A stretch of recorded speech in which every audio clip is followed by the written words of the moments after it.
Ne çabuk oraya geçmiş. Buradaydı.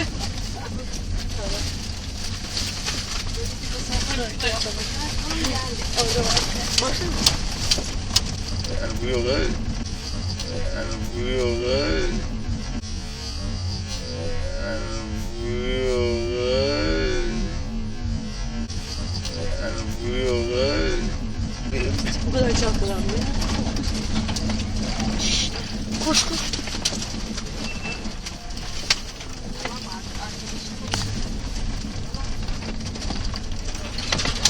Sizde bir şey yok mu? Ne?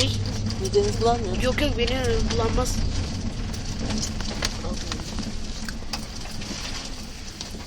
öbür taraftan giriş var mı abi bu? Tek bir giriş. Dur bir de. Arasana.